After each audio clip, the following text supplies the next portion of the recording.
मौलाना साहब, आज से 7 नवंबर से 16 नवंबर तक धीरेन्द्र शास्त्री यात्रा निकाल रहे हैं 3 राज्यों में, यूपी, हरियाणा और दिल्ली। और उनका कहना है कि ये राष्ट्रवाद की यात्रा है, हम देश का इस्लामीकरण नहीं होने देंगे। बागेश्वर धाम के बाबा पंडित धीरेन्द्र शास्त्री जी की यात्रा शुरू हो रही है और ये 3 राज्यों में यात्रा गुजरेगी। उनका नारा है कि हम भारत को हिंदू राष्ट्र बना देंगे और हम नारा दे रहे हैं कि हम भारत को हिंदू राष्ट्र या इस्लामिक राष्ट्र नहीं बनने देंगे। धीरेन्द्र शास्त्री जी 3 राज्यों नहीं बल्कि 30 राज्यों की यात्राएं निकालें, फिर भी भारत हिंदू राष्ट्र नहीं बन सकता है। उनका ख्वाब पूरा नहीं होगा, उनका ख्वाब चकनाचूर होगा और कोई भी भारतीय नहीं चाहता भारत हिंदू राष्ट्र बने। भारत की जो खूबसूरती है वो जमहूरियत में है और जमहूरी मुल्क पहले भी था और आज भी है और भविष्य में हजारों साल तक भी ये जमहूरी मुल्क रहेगा। उनका कहना है कि हम जो है राष्ट्रवाद की बात कर रहे हैं, हम हिंदू बच्चों को परेशान नहीं होने देते, उनकी सुरक्षा के लिए और देश की जातिवाद ना फैले, इसलिए ये निकाला है। धर्मगुरु का काम है धर्म का प्रचार प्रसार करना, न कि राजनीति करना। मगर आजकल चंद बाबा ऐसे हैं, धीरेन्द्र शास्त्री जैसे लोग, जो राजनीति कर रहे हैं।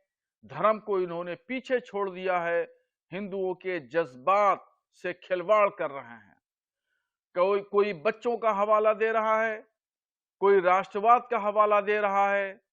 ये ना राष्ट्रवाद का नारा है, ना बच्चों की रक्षा सुरक्षा की बात है, ना शिक्षा की बात है, और ये सिर्फ हिंदू हजरात के जज्बात से खिलवाड़ करना है और राजनीतिक महत्वाकांक्षा को पूरा करना है।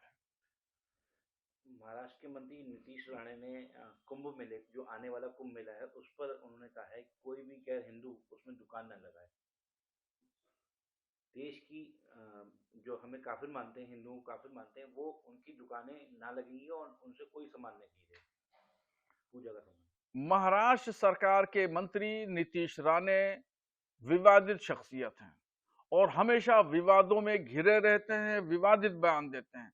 ऐसे ही उन्होंने महाराष्ट्र में नासिक के जिले में लगने वाला कुंभ का मेला के बारे में उन्होंने कही है कि वहां मुसलमानों की दुकानों को नहीं लगने दिया जाएगा। ये बात संविधान के विरुद्ध है। एक कम्युनिटी को टारगेट करना है कि दुकानें नहीं लगने दी जाएंगी। संविधान जब इस बात की इजाजत देता है कि दुनिया हिंदुस्तान में रहने वाला कहीं भी किसी जगह का कोई भी नागरिक हो, किसी भी धर्म से ताल्लुक रखता हो, वो बिजनेस कर सकता है, कारोबार कर सकता है, रह सकता है। नीतीश राणे कौन होते हैं वो कुंभ के मेले पे प्रतिबंध लगाने वाले कि वहां मुसलमानों की एंट्री नहीं लगेगी, मुसलमानों की दुकानें नहीं लगेंगी। मैं नीतीश राणे को चैलेंज करता हूं, महाराष्ट्र में लगने वाले कुंभ मेले में मुसलमानों की दुकानें लगेंगी और हम जबरदस्ती से दुकानें लगवाएंगे। क्या कहेंगे धीरेन्द्र शास्त्री और नीतीश राणे जैसे लोग देश में किस तरह की कर रहे हैं राजनीति? नीतीश राणे जी और धीरेन्द्र शास्त्री जी, ये दोनों लोग भारत की फिजा को खराब कर रहे हैं। भारत के माहौल को, इस वक्त शानदार भारत का माहौल है, अमन शांति है, सुकून है, सलामती है। इस माहौल को ये परागंदा कर रहे हैं, खराब कर रहे हैं। सांप्रदायिक माहौल में ये लोग बदलना चाहते हैं और अगर कहीं माहौल खराब होगा, कहीं कोई भी बात सांप्रदायिक होती है, तो इसकी जिम्मेदारी भी इन्हीं दो लोगों के ऊपर आयद होगी।